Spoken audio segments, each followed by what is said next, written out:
Hi everyone, I am Lyka P. Avila, the second presenter from Group 4. In this presentation, my topic is all about the tips for care providers of children with special needs.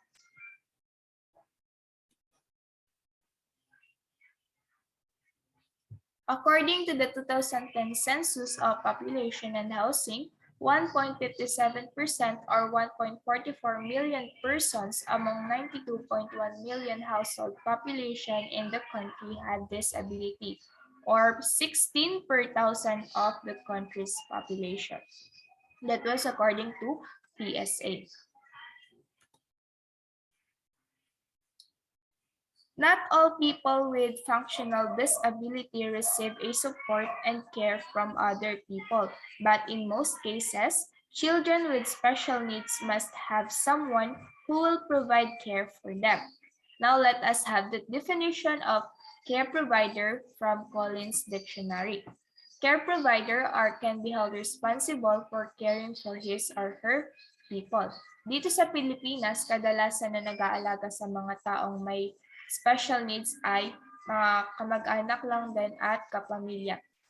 Kasi hindi afford ng lahat ng Pilipino ang mag-hire ng licensed na healthcare provider.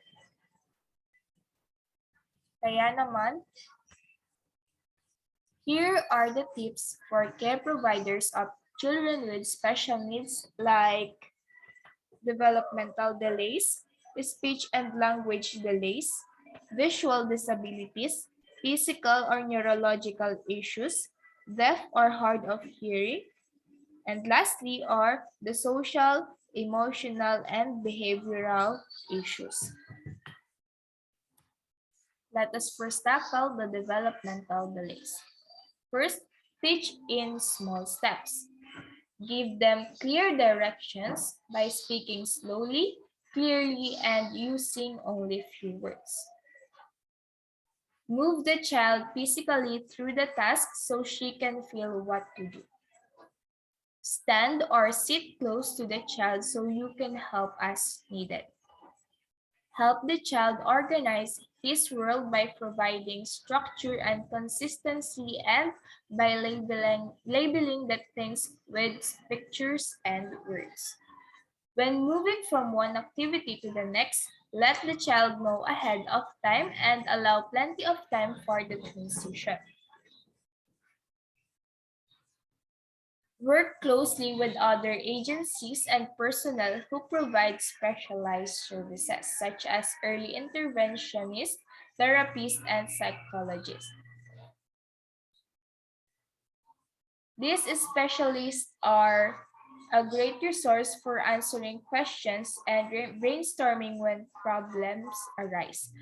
Pero itong last na tip na ito ay hindi siya gaanong applicable sa lahat ng Pilipino kasi nga hindi afford ng bawat Pilipino ang mag-hire or makipag-work sa mga agency or personnel na specialize sa pagbibigay ng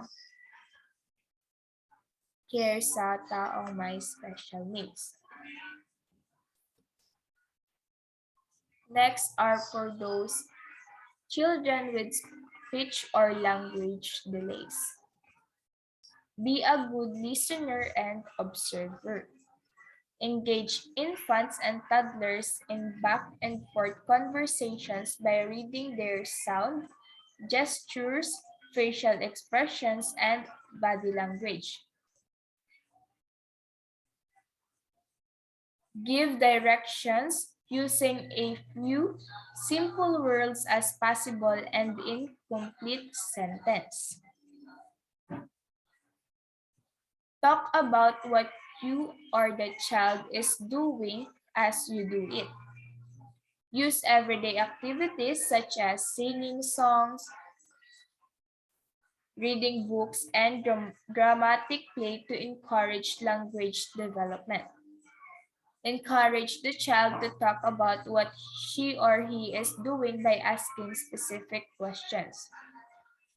Repeat what the child says and add missing words or ask the child to repeat what you are saying.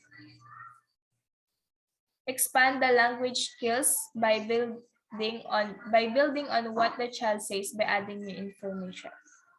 And lastly, praise the child's effort at communicating even if he or she doesn't do it exactly right. That was part of the motivation ko para mag para magkaroon ng improvement sa pagsasalita ng bata. Next is the tips for care providers of children with special needs in visual disabilities. Use lots of communication during activities to help such as dressing and eating to help the child orient to the activity. Think about the physical space of the room. Be wary of sharp edges on tables, curled up edges of rugs, and other potential hazards. Once you found an arrangement of furniture that works for the room, try not to change it too much as the child may rely on furniture to help navigate the room. Give specific directions and use descriptive language. Avoid glaring lights. Avoid standing with your back to windows. The glare may make you look like a silhouette.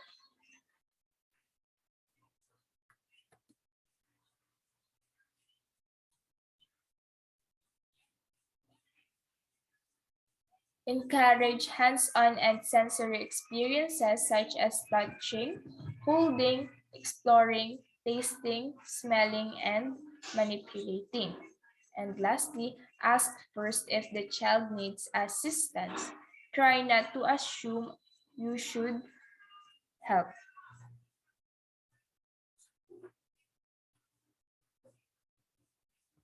Next is for the people with physical or neurological issues.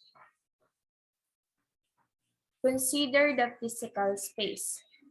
If there are any obstacles that prevent the child from moving safely in the area, or the pathways are the pathways wide enough to accommodate special equipment such as walkers or wheelchairs. Know the child's strengths and needs so that independence is realistically encouraged and supported. Assist the child with activities she or he may not be able to do alone, such as kicking a ball. Ask any therapist involved with the child to show you proper positioning techniques and how to use and care for any special equipment if there is. If you are having difficulty with positioning, feeding of the child, consult with the child's parent or guardians for suggestions they have found helpful at home. Next, try to give all staff opportunities to hold and position the child to ensure everyone is comfortable. Try to experience the disability yourself so that you can better understand the child's perspective.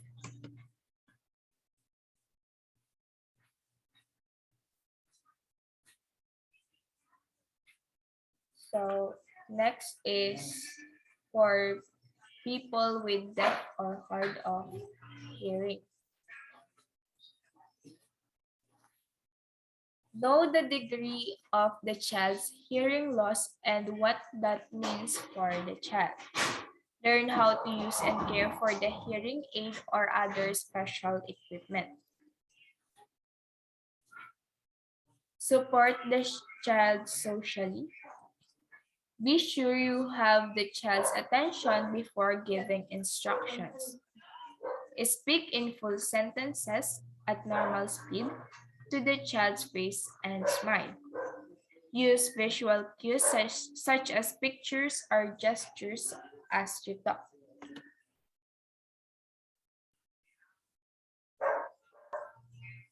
If the child doesn't understand at first, rephrase your comment rather than repeating it.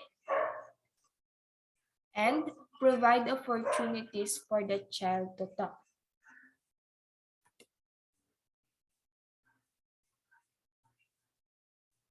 For for children with social and emotional and behavioral issues, try not to change activities abruptly. Warn the child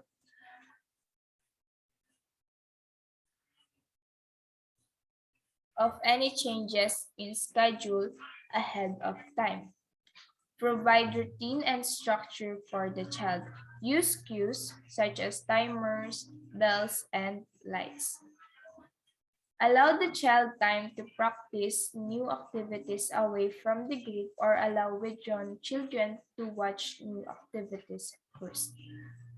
Sit the child close to you. Give occasional physical and verbal reassurances and encouragement.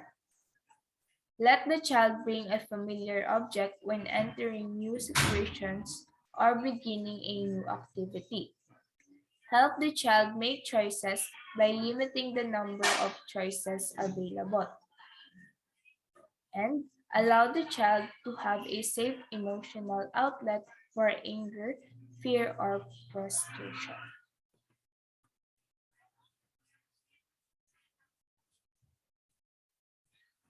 Now, here are the techniques for managing behavior.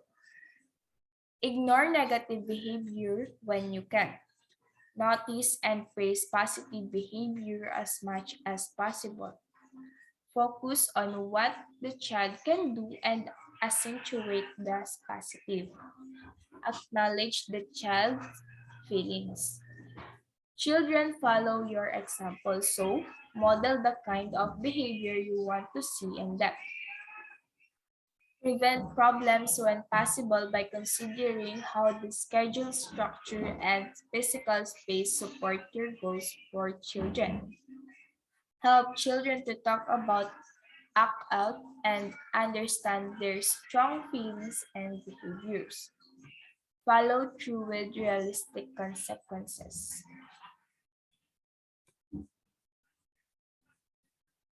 Seek additional help if the behavior persists or you feel the need for support. Give the children reasonable choices. Give the child enough time to comply with your request. Develop a plan for how you will handle difficult behavior the next time. And lastly, remember to have fun with the children.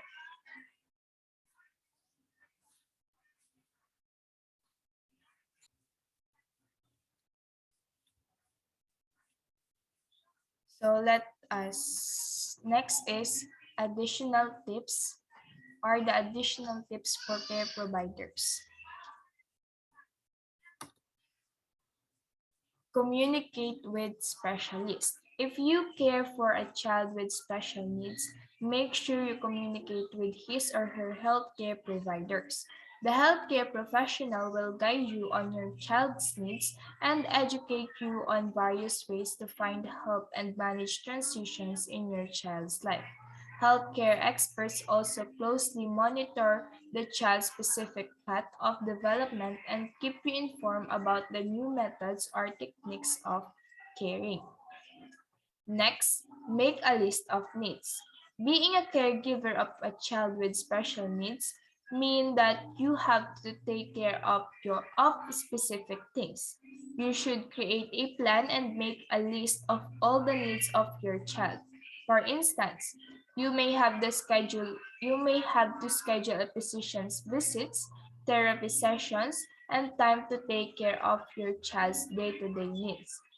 Besides taking care of your child, it is essential to focus on your work, household tasks, household tasks and personal necessities. When you have created a list of your child's needs, make sure you share it with a knowledgeable person to seek more advice and help. Next, spend quality time with your child. It is important to set aside some time and take care of your child. You must spend Spend quality time with him or her to strengthen the bond and learn how to grow together. Doing so will help you overcome stress, and it is also an excellent opportunity for you to learn about your child's development. Spending time with your child on activities that he or she enjoy will let you know about things that make them special. If your child enjoys socialization, you may consider daycare where he or she can socialize with other children. On the other hand, if your child feels more comfortable at home, you may have individualized in-home care. Next, find ways to manage stress. As a caregiver, you should react realistically to stresses and challenges, which may arise when you take care of your child.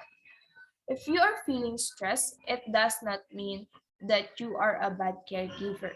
So, it is essential to find ways to manage stress by recognizing your child's expectations and seeking help from a counselor if you have feelings like denial, anger, guilt, or stress. Next, plan ahead for changes. Most often, it becomes challenging for a caregiver to come up with effective strategies when a child makes a transition from one stage to another in his or her life. It is essential to plan ahead for changes by discussing the transitional phases with your child's specialist. The plan must be oriented towards your child's needs and abilities. Consider talking to a family member, financial planner, and counselor about planning his or her adulthood to streamline everything. And lastly, talk to the school's administration if the child is schooling. Learn about your child's special needs and talk to the school administration about them. You must do this before your child gets enrolled in school. On the other hand, if your child is already enrolled, let the school know about his or her special needs as soon as possible. Thus, the school will assess your child and come up with sophisticated solutions that will help the child learn effectively at school. So that would be all for my report. Thank you for listening. The references of my report are on the previous slides. Thank you.